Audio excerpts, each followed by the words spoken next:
Varicose వ్యాధితో బాధపడుతున్నారంట. తక్కువ ఖర్చుతో ట్రీట్మెంట్ కావాలి అనుకుంటే ఎవిస్ హాస్పిటల్ని సంప్రదించండి.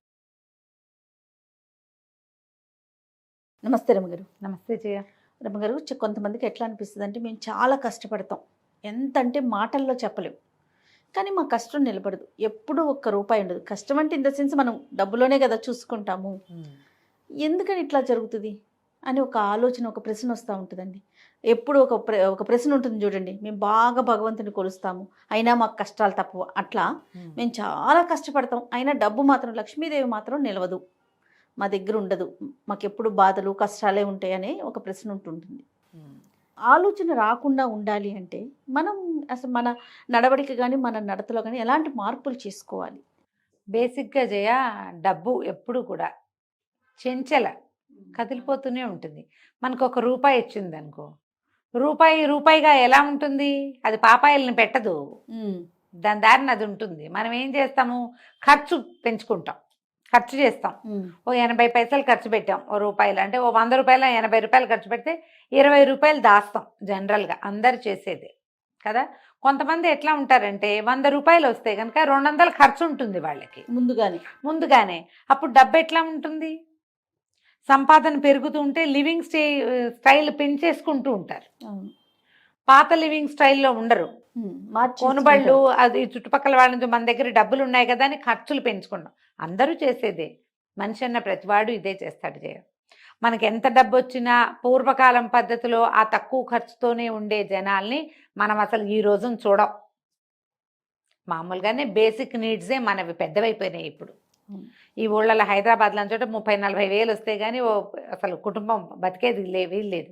ఎందుకంటే ఇప్పుడు బాగా సంపాదించే వాళ్ళు అదే బియ్యం తినాలి, సంపాదన లేకపోయినా అదే 50 రూపాయల బియ్యం. 25-30కి బియ్యం వచ్చే రోజు అసలు పోయింది. ఖర్చు సమానం అయిపోయింది కదా, కూరలు అంతే, సామాన్లు అంతే, సరుకులు అంతే. అవి ఏవి చీప్గా దొరుకుతాయి? మహా అయితే అక్కడెక్కడో మార్కెట్కి వెళ్తే తక్కువకు రావచ్చు, అక్కడెక్కడికో వెళ్ళిన వస్తువు నిలవ పెట్టుకునేసరికి వేస్టేజ్లు అయిపోతాయి. లివింగ్ ఇది అందరిది ఒకటే, ప్రతివాడికి 2 పూట్ల అన్నం కావాలా, 1-2 కూర కావాలా, అదే చింతపండు, అదే బెల్లము, అదే ఉప్పు, పప్పు, నూనె, ఎండుమిర్చి అవే వాడుకుంటాం అందరం, అదే కదా. మన భోజనం వేరు, వాడి భోజనం వేరు, తక్కువ జీతం వాడి భోజనం వేరు కాదు అసలు. ఎక్కడ తేడాలు వస్తాయి? ఇళ్ళ ఖర్చులు, ప్రయాణపు సాధనాలు, బట్టలు పాతలు, నగా నాణ్యం నిలవ పెట్టడము, ఏమైనా కొనుక్కోవటము, వాటిల్లో తేడాలు, పై ఖర్చుల్లో తేడా వస్తాయి అంతే. ఆహారం అందరికీ ఒకటే కదా. ఈ పై ఖర్చులు జనరల్గా మనం పెంచేస్తాం. ఈ పెంచుకునేసరికల్లా డబ్బు కనపడదు. ఇంత డబ్బులు వస్తున్నా ఎందుకు నాకు మిగలటం లేదు, ఇదివరకు 50,000 వచ్చేది, అప్పుడు నేను 10,000 సేవ్ చేసేదేవాడిని, ఇప్పుడు 1,00,000 వస్తోంది అంటే నేను డబల్ 20 సేవ్ చేయాలి కదా అనిపిస్తుంది, కానీ చెయ్యం. మనం 14-12 చేయగలుగుతాం అంతే. ఎందుకంటే ఈ పెరిగిన వారడి మనం పెంచేస్తున్నాం, ఖర్చు పెరిగిపోతుంది. మనం బయట తినేది పెరిగిపోతుంది, బట్టలు కొనేది పెరిగిపోతుంది, మారిపోతుంది.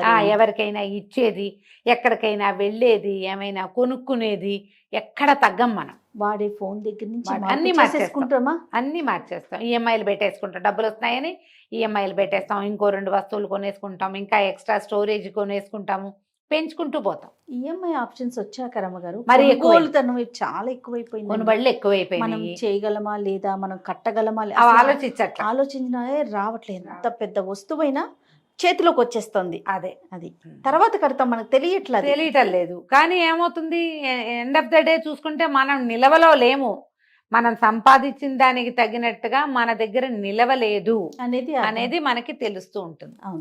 బేసిక్ ఒకటి ఎవరికైనా కావాల్సింది ఇది.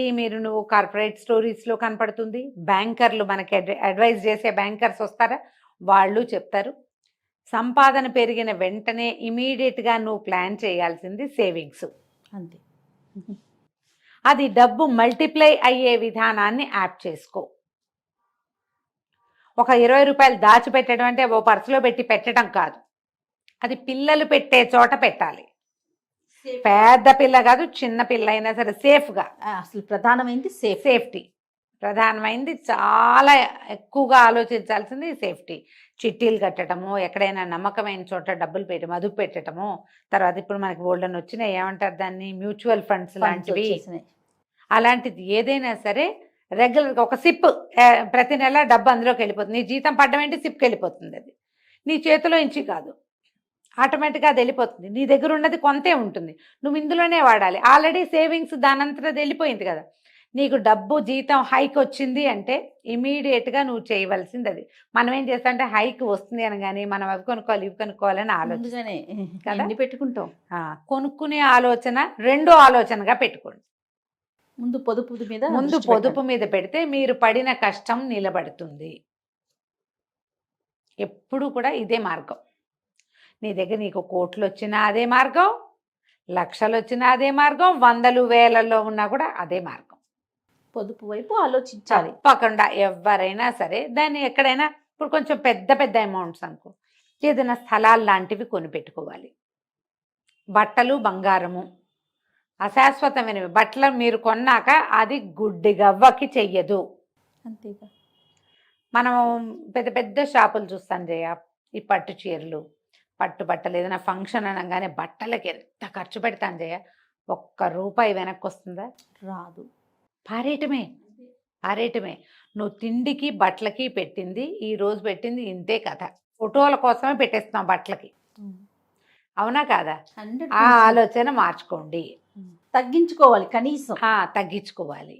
ఇప్పుడు కానీ నువ్వు బంగారం కొంటే కొంత నయం కొంత, కానీ ఈ రోజున బంగారం వెర్రెత్తినట్టు పెరిగిపోతుంది.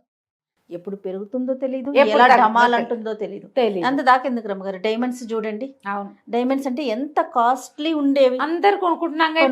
అలాంటిది మిషన్ మేడ్ డైమండ్స్ వచ్చేసినాయి. దానికి దీనికి ఏ మాత్రం తేడా లేదు. పాపం అది అంత కాస్ట్ పెట్టి కొనుక్కున్న వాళ్ళ పరిస్థితి ఏంటి? నిజంగా 1,00,000 పెడితే గానీ ఇంత దుద్దులు రావు. ఇప్పుడు 30,000కే అవి వచ్చేస్తున్నాయి కదా. హ్యాండ్ మేడ్ మిషన్, అదే ఏమంటారు, మిషన్ మేడ్ డైమండ్స్ వచ్చేస్తున్నాయి. కాబట్టి ఆలోచించి చేయండి ఏది చేసినా. ఈ తర్వాత ఇంకా రెండోది, మీరు ఏదైనా చిన్న స్థలము, ఇల్లు ఏదైనా కొనిపెట్టుకుంటే అది మల్టిప్లై అయ్యేందుకు అవకాశం ఉంది. ఇళ్ల మీద పెట్టామనుకో అంత డబ్బు రాదు. అవును. కానీ ఏదైనా రియల్ ఎస్టేట్లో మదుపు పెట్టుకోగలిగితే జాగ్రత్తగా చూసి చేసుకోండి.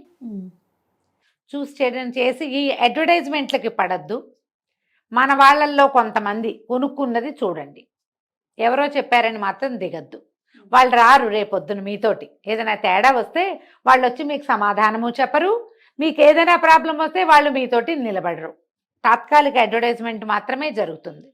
అలా కాకుండా మల్టిపుల్గా ఒక 50 మంది 100 మంది కొంటున్న చోట కొనుక్కుంటే ఏదైనా ప్రాబ్లం వస్తే ఏడ్చేదాని మొగుడు వస్తే నా మొగుడు వస్తాడని ప్రాబ్లంలో వాళ్ళైనా సహాయం ఉంటారు. కొంచెం జాగ్రత్తగా కొనుక్కోండి. తెలిసి తెలియక తొందరపడిపోకండి, ఏజెంట్స్ని నమ్మద్దు, జాగ్రత్త. ఇలా ప్లాన్ చేసి కనుక పెట్టుకుంటే పిల్లల్ని పెడుతుంది డబ్బు. అప్పుడు మన కష్టము నిలబడుతుంది. నువ్వు ఖర్చు పెట్టినది రాదు, వెనక్కి రాదు, వెనకేసింది ఉంటుంది. ఈ వెనకేయటం ఎలా అనేది ఎవరి విధానాన్ని బట్టి వాళ్ళు ప్లాన్ చేసుకోవాలి. వాస్తు బంగారం కొనిపెడతారా, స్థలాలు కొనిపెట్టుకుంటారా, లేకపోతే ఏదైనా మ్యూచువల్, ఇప్పుడు పెద్ద పెద్దవి అయితే బంగారాలు వాస్తు స్థలాలు అనుకో. చిన్న చిన్న అమౌంట్స్ మనం మదుపు పెట్టుకోవచ్చు. ఇట్లా చక్కగా రెగ్యులర్గా అవి సిప్కి కట్ అయిపోయి ఉంటాయి, అమౌంట్ ఉంటుంది ఖచ్చితంగా. కాస్త ముందు వెనకగా మార్చుకోవచ్చు దాన్ని, లేదా ఏదైనా చిట్టీలు కట్టుకోవటం రెగ్యులర్గా. పెద్ద అమౌంట్ అయ్యాక దాన్ని ఏ ఫిక్సో చేసుకోవటం, దాంతో ఏదైనా పెద్దది ఏర్పాటు చేసుకోవటం, పిల్లలకు వస్తువుని అరేంజ్ చేసుకోవచ్చు. అలా చేయొచ్చు. ప్రధానమైనది మీ మైండ్ సెట్లోనే మీ డబ్బులు ఉంటాయి.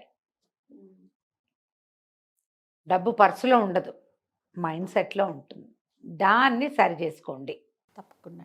దీంతో పాటు మనకు ఐడియాలు లేవు, డబ్బులు ఉన్నాయి ఏం చేయాలండి అని నన్ను కూడా అడుగుతారు. నాకు ఏవో 1-2 తెలుసు, నాకు పెద్ద ఏం తెలుస్తాయి. కానీ ఇప్పుడు మనీ మేనేజ్మెంట్ ఎక్స్పర్టైజేషన్ కూడా ఒకటి వచ్చింది. చెప్తున్నారు డబ్బుని, మనీ మంత్ర, డబ్బుని ఎట్లా మదుపు పెట్టాలి, ఎందులో ఏ షేర్స్ లో పెట్టచ్చు, ఏ షేర్స్ లో పెట్టకూడదు, మ్యూచువల్ ఫండ్స్ లో కూడా ఏవి బెనిఫిషియల్ గా ఉంటాయి.